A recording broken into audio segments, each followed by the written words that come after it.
السلام عليكم. بغيت ناخذ الراي ديالك في المشكل ديالي. في عمري 38 سنه ومتزوجه براجل 43 سنه، مطلق وعنده جوج بنات مع الطليقه ديالو. مع طليقته مطلقين دابا 10 سنوات.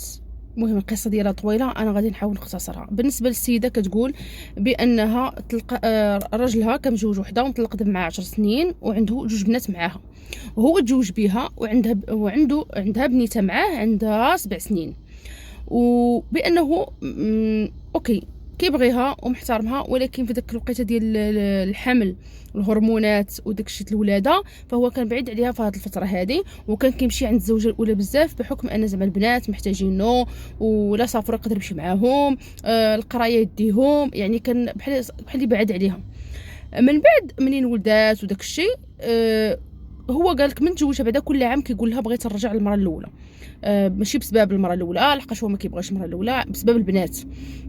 وديما كل عام كتنوض المشكل وكينسى الموضوع، عاوتاني ينوض المشكل وينسى الموضوع، وبقاو هكاك. ولكن قالت لك هذا العام هذا فهو مصر انه يرجع المره الاولى، علما ان بناته دابا كبروا، وهو كتقول له بغيتي تزوجها ولكن طلقني انا ما غاديش نجلس معاك، وهو رافض رفضا باتا انه يطلقها. كيقول انا كنبغيك وما يمكنليش نطلقك، ولكن هي حقا غادي نرجعها على ود الدراري، علما ان طليقته دارت المستحيل باش ترجع ليه من الاول.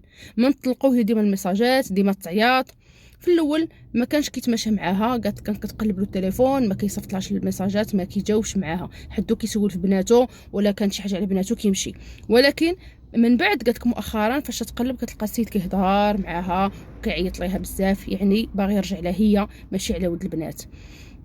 قالت لك دابا هي في هذه الحاله شنو غادي دير؟ وبالنسبه لبنتها دابا اللي عندها 7 سنين، يعني شوف دابا شحال الوقت، بالنسبه لبنتها اللي عندها 7 سنين فهي ما كيهتمش بها هذاك الاهتمام اللي نورمالمون كيبين انه كيبغي مثلا ولادو. حتى هذيك بنته يعني حتى هي يبغيها، لا يعني ما كيهتمش بها كما بنته.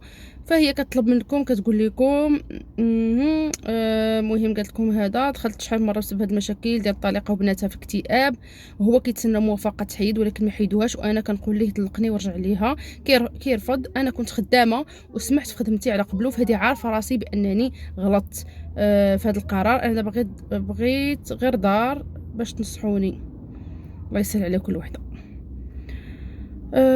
اختي اش غادي نقول لك؟ اول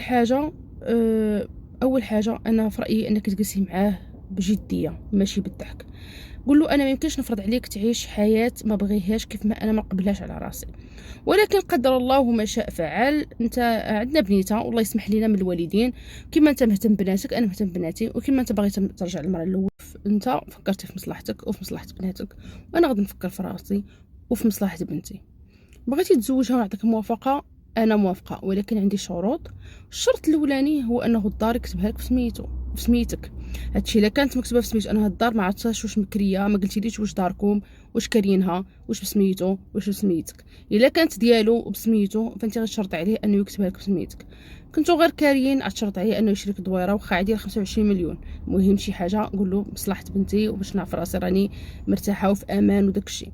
بالنسبه للخدمه اللي خرجتيها غادي تقول له غادي تخلصني من الشهر للشهر، لحقاش اصبحت خدمتي على ودك وعلى ود هاد العائله اللي بغيت نجمعها ولكن انت بغيتي تفرقها.